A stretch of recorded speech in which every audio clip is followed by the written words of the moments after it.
Bien, entonces, la clase pasada empecé a hablarles un poco de el tema de hoy, que es proposiciones abiertas. Habíamos estado trabajando con proposiciones cerradas y en las que trabajábamos con una oración declarativa que podía ser evaluada como verdadera o falsa.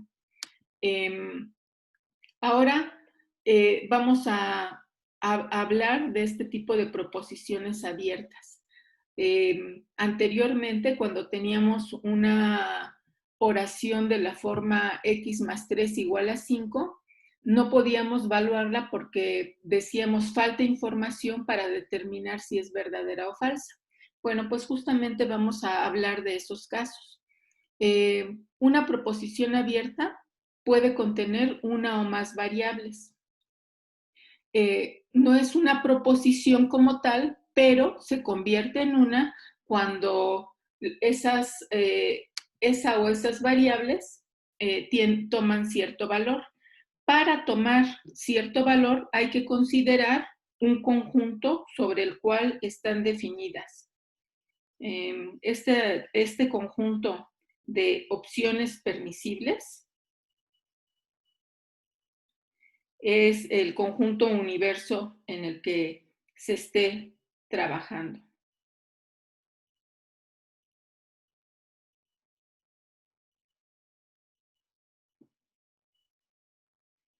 Bien, entonces empezábamos con un ejemplo.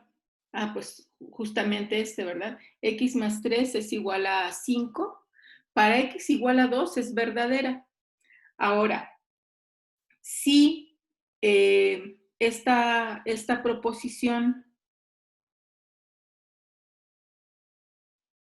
¿cómo vamos a representar a las proposiciones abiertas, ¿verdad? Ya que ahora podemos asignarles valores dentro de un conjunto, las vamos a denotar así.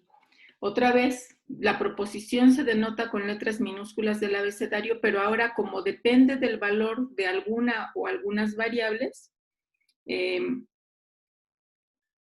la, la expresamos de esta forma. P, que depende de X, se define como X más 3 igual a 5. ¿Sí?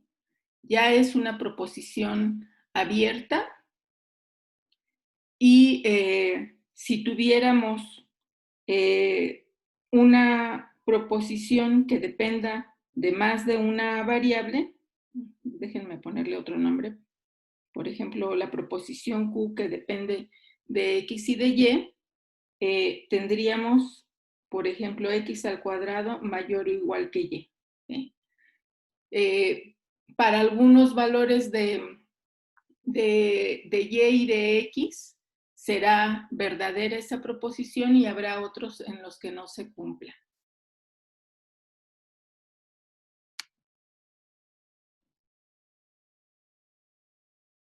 Bien, entonces dábamos como ejemplo una proposición abierta que depende de dos variables. Bien, por cierto, ¿cómo representarían ustedes el conjunto de valores en el plano para los que esta desigualdad es cierta?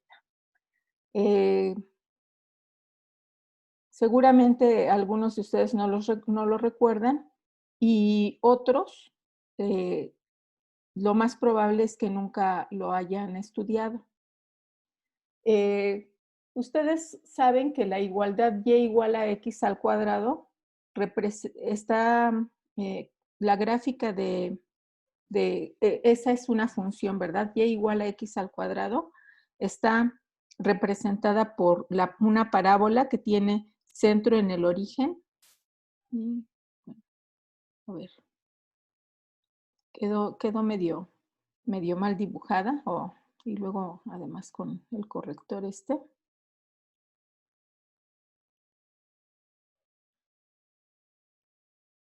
Bueno, vamos a suponer que ahí está la parábola bien dibujada. Entonces tendríamos y, esta es y igual a x al cuadrado. Todos los puntos en el plano que están por debajo de ella satisfacen la desigualdad y menor que x al cuadrado. Por ejemplo, verifiquen esto, ¿verdad? Con un punto que está en esa parte debajo de la gráfica.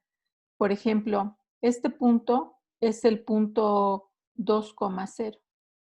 ¿Sí?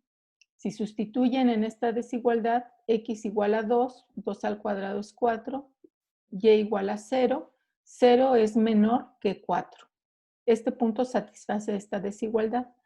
Todos los puntos que están por encima de la gráfica satisfacen entonces la desigualdad y mayor que x al cuadrado.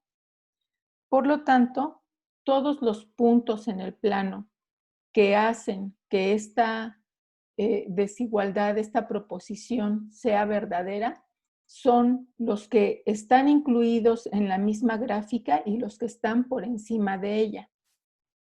Bueno, ya mostraremos más ejemplos de este tipo, pero ahora como necesitamos un conjunto universo sobre el cual tomar valores para las variables, vamos rápidamente a hacer un repaso del conjunto de números. Entonces, empezamos con los números enteros, que se denota con una N así. No es que la esté adornando, ¿verdad? Esa es la notación para los números naturales, no para los enteros. Estos, déjenme. Aquí son los números enteros, son los números naturales.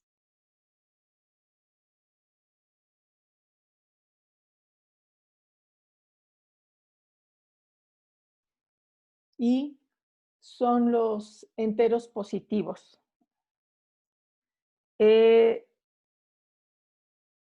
Y como conjunto es el conjunto que contiene al 1, 2, 3, etc. Este conjunto tiene la propiedad de que podemos determinar el número consecutivo y el anterior, claro, excepto para el 1. Si yo les doy el número 1000, ustedes saben que el consecutivo es el 1001 y el que le antecede es el 999. No en todos los conjuntos de números se puede decir cuál es el consecutivo. Por ejemplo, en el conjunto de los números racionales, si yo les doy un medio, no pueden decir cuál es el número racional que sigue, porque entre cada dos números racionales siempre es posible encontrar otro. Bueno, entonces, lo escribí mal, naturales, lo escribí en el renglón incorrecto, perdón. Esto iba arriba y nadie me dijo. Naturales. Son los números naturales y son los enteros positivos. Y luego están los enteros, que se denotan con Z, y otra vez no es que yo esté adornando las letras, así se denota. Esta Z es con doble barra, aquí. De hecho, en los procesadores de texto, como Word y LaTeX y todos los procesadores, pueden encontrar estas letras justamente para representar conjuntos de números. Entonces, estos son los enteros, los positivos, los negativos y los que incluyen al cero. Positivos, negativos y el cero, ¿verdad? Y en este conjunto también podemos determinar cuál es el número que sigue y el número que antecede a un número fijo. También tienen esa propiedad. pero, por ejemplo, ni los naturales, en los números naturales, como estamos refiriéndonos únicamente a los números enteros positivos, en estos no podemos definir el inverso aditivo, ¿verdad? El inverso aditivo, por ejemplo, del 2 es el -2. Los inversos aditivos de los números no están en los números naturales, por lo tanto, como números naturales cerrados en ese conjunto, ahí no están los inversos aditivos. Tampoco los multiplicativos, ¿verdad? Porque el inverso multiplicativo de 3 es 1/3, es un número tal que al multiplicarlos les dé la unidad. Tampoco van a estar aquí. Y de hecho tampoco está el neutro aditivo, que es el 0. Entonces, estos números, aunque tienen la propiedad, los naturales, de que podemos determinar cuál es el número que sigue y el que antecede, no tienen, no está ahí el neutro aditivo, el neutro multiplicativo sí está, que es el 1, ¿verdad? Pero no tienen inverso aditivo, no tienen inverso multiplicativo en este conjunto, ¿sí? Ya si extendemos de los números naturales a los números enteros, aquí ya podemos definir el inverso aditivo, el neutro aditivo, que es el 0, pero esto, en este conjunto sigue sin haber inverso multiplicativo, ¿sí? No hay fracciones, entonces no podemos determinar aquí el inverso de números enteros, ¿sí? No está un medio, un tercio, etc. Luego está el conjunto de los números racionales. Son los números que se pueden expresar como el cociente de dos números enteros. Podemos definirlos así. Son los números de la forma P entre Q, tal que P y Q son números enteros y el denominador es distinto de 0. La división entre 0 no está definida. O, de manera alternativa, son los números de la forma P entre Q, tal que P es un número entero y Q es un número natural. Y así evitamos la división entre 0 y si tuviera un signo negativo lo ponemos en el numerador. Pero esta definición yo creo que es más general, ¿verdad? Luego, ejemplos.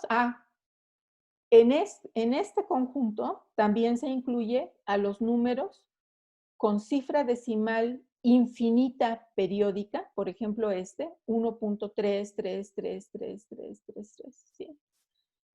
A los números con cifra decimal finita, ¿sí? Por ejemplo esta aproximación para pi, ¿sí?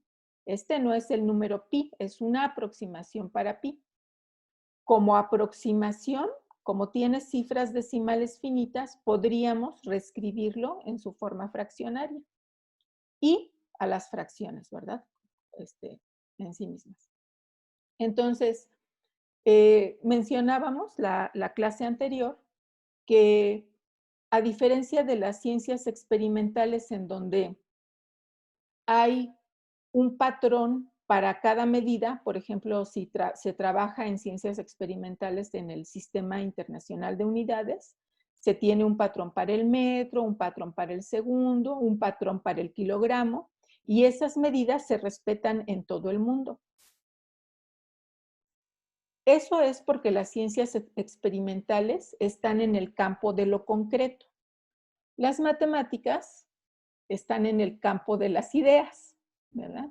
Entonces, lo que trabajamos en matemáticas sí son modelos de lo concreto, pero modelos idealizados, modelos abstractos. Lo maravilloso de esto es que aunque sean ideas y sean abstracciones, sí nos permiten conocer el mundo real. De hecho, un modelo matemático bien hecho nos permite predecir lo que va a pasar en el mundo real. Entonces, si nosotros tomamos la recta, que le llamamos la recta real, la recta numérica, aquí nadie nos dice ¿En dónde tenemos que poner el 0? Simplemente nosotros tomamos la recta, un, un punto arbitrario, y ahí tomamos el 0, y también de manera arbitraria tomamos una cierta distancia a partir del 0, y ahí definimos, esta va a ser nuestra unidad. Pero yo puedo decidir que esa es la unidad que yo voy a usar, y ustedes pueden decidir alguna otra. Pero una vez que tenemos esa referencia, a partir de ahí, ya las demás unidades, las demás, los demás valores de los números quedan determinados, ¿verdad? Entonces, tenemos los números enteros positivos, el 0, los números negativos. Luego tenemos las fracciones, ¿verdad? Un medio, un tercio, un cuarto, etcétera. Y todos los huecos que quedarían en la recta real serían los números que no se pueden expresar como una fracción o que no tienen estas características, ¿verdad? De que sean números con cifra decimal infinita periódica o cifra decimal finita. Cuando ya no los todos los huecos que quedan, a esos los conocemos como números irracionales. El conjunto de los números irracionales no tiene una nomenclatura, así como los otros conjuntos. Mm, algunas veces se utiliza la I, pero no es una notación estándar. Pero lo que sí es estándar es escribirlos de esta manera. Son los reales menos los racionales. Y esos es el conjunto de los números irracionales. Bien, entonces, ya habiendo hecho este repaso muy rápido, ¿verdad? Y es muy, muy rápido porque claro que habría muchas cosas más que decir de estos conjuntos de números acerca de la estructura que tienen. Por ejemplo, la estructura de los números enteros se llama anillo, es el anillo de los números enteros. Los números racionales y los números reales tienen una estructura de campo y en temas posteriores justamente vamos a estudiar la estructura algebraica de estos conjuntos de números.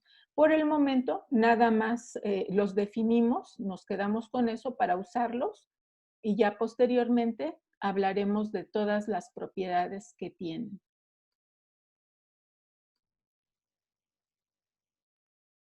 Bien, entonces, vamos a trabajar con más ejemplos para determinar justamente, vamos a hablar enseguida de cuantificadores. Entonces, primero déjenme definirles los cuantificadores.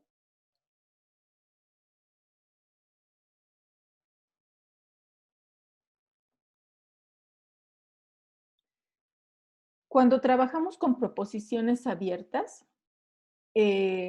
justamente nos interesa determinar un conjunto en el que la proposición es cierta o si existe un valor para el que sea cierto.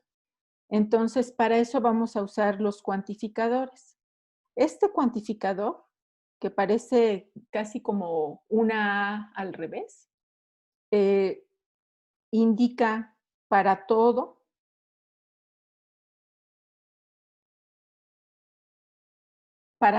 X, por ejemplo, en los números reales, para cualquiera también, ¿verdad?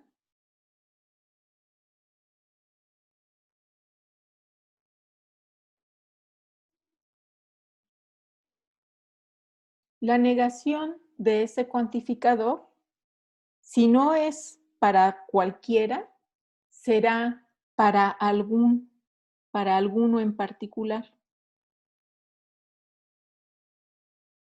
Y solamente para ese. También podemos traducirlo como existe. Ujú. Em, y a veces, de hecho, agregamos existe y es único. Ujú. Existe un único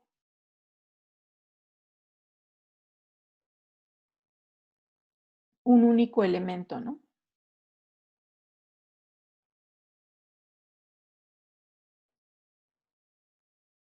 Probablemente en la preparatoria ya les dieron algunos ejemplos de estos cuantificadores, aunque probablemente solo se lo aprendieron como una definición y no, no le tomaron el sentido, significado real.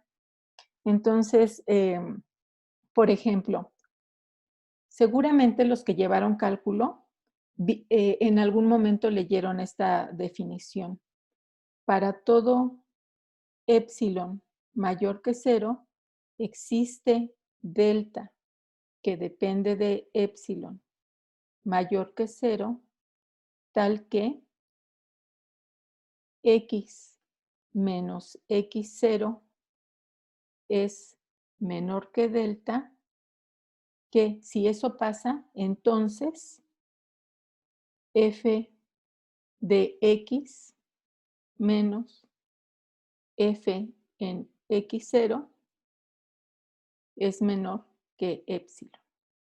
¿Alguien recuerda a qué se referían? Bien, entonces, este es el concepto de continuidad y para el de límite que mencionaban, pues habría que modificarlo un poquito, ¿verdad? Nada más, ¿qué es lo que se modifica? Cero menor que la distancia entre estos dos valores para la variable, quiere decir que para el concepto de límite no se incluye que x tome el valor de x0 y en vez de f en x0 se toma el valor del límite que se propone. Bueno, pero aquí lo importante es el uso de estos cuantificadores, ¿verdad? Para todo epsilon, ¿sí? Significa nosotros podemos elegir el valor de epsilon y una vez que tengamos el valor de epsilon, un número infinitesimal, como les comentaba, entonces existe.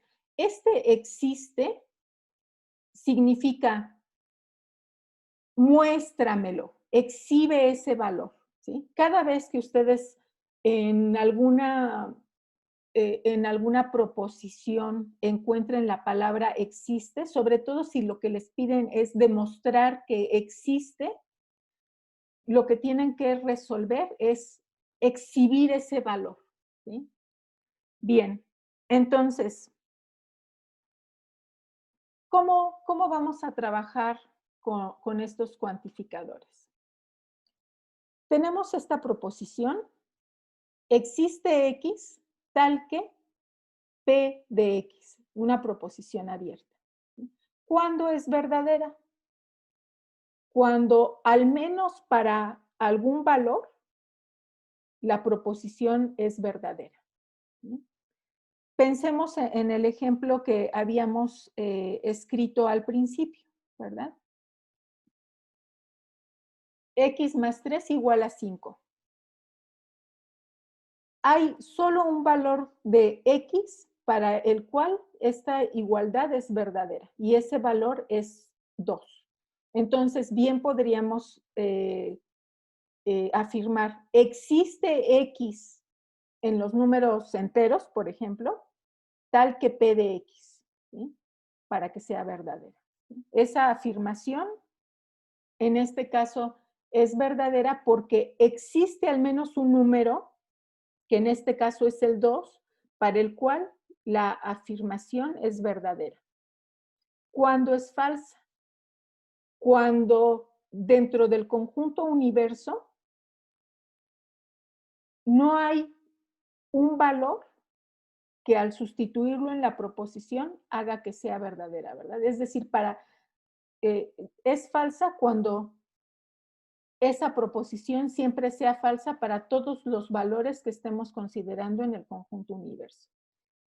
Si, por ejemplo, para la proposición que veíamos, x más 3 igual a 5, consideráramos como conjunto universo el conjunto de los enteros negativos, en los enteros negativos no hay ninguno que haga que la proposición sea verdadera. Para cada valor entero negativo, esa proposición es falsa. Y entonces, en general, es falsa dentro de ese conjunto universo. La proposición siguiente. Vayan levantando la mano si en algún momento tienen duda para que pause la grabación y mencionen su duda. Luego, para todo X, tal que P de X.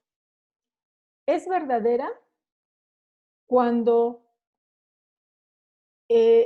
para todos los valores en el conjunto universo definido, la proposición es verdadera. Ejemplo.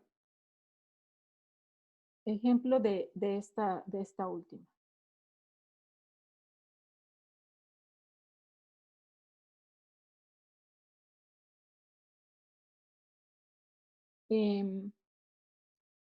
P de X es la proposición 2X más 1. Y X, en este caso, lo vamos a tomar como un número entero. Entonces,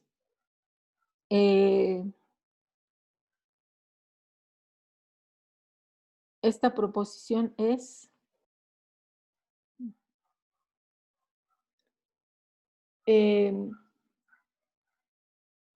tenemos la proposición P de X, que es 2X más 1 es impar, ¿verdad? Esta se cumple para cualquier valor de X que nosotros consideremos en los números enteros. Si lo sustituimos, 2 por 1, 2 más 1, 3. 2 por menos 5, menos 10, más 1, menos 9. Siempre son números impares, positivos o negativos, pero son impares. En este caso, para cada reemplazo que tomemos de un elemento en los números enteros, esta proposición va a ser cierta. ¿Sí? Y es falsa cuando exista al menos uno para el que la proposición P de X sea falsa. Noten ustedes que para que sea falsa, basta con que no se cumpla para uno. ¿Sí? Y para que sea verdadera, debe de ser cierta para todos. Luego, existe X tal que la negación de P. ¿Cuándo es verdadera? Cuando para al menos una elección de X en el conjunto universo, P de X es falsa. Significa que si P de X es falsa, entonces la negación de P de X es verdadera. De hecho, las últimas dos podríamos pensarlas nada más que como el primer y el segundo caso, sustituyendo P de X por la negación de P de X, ¿verdad? Aquí. Entonces, igual y causa más confusión pensarlo de esta manera, pero vamos a centrarnos en las primeras dos definiciones. ¿Sí? Ahora, vamos a revisar más ejemplos.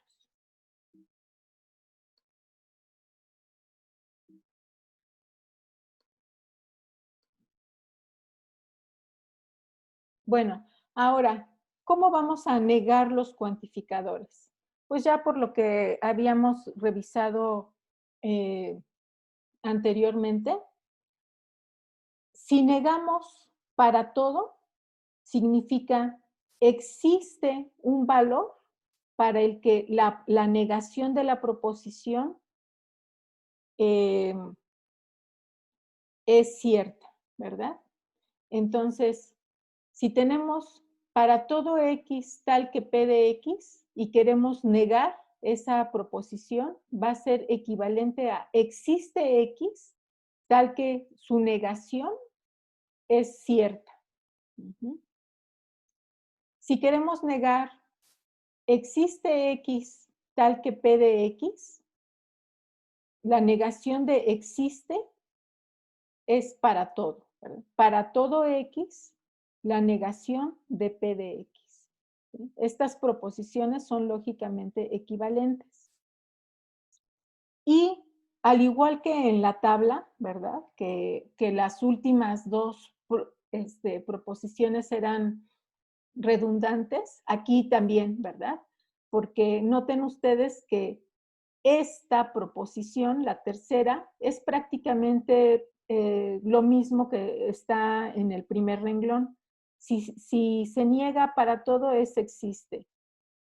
Si se niega la negación de P, va a ser P, ¿verdad? Entonces, nada más estamos aplicando, en vez de a la proposición P, estamos aplicando a la negación de la proposición, que bueno, esto ya podríamos nosotros simplificarlo, ¿verdad?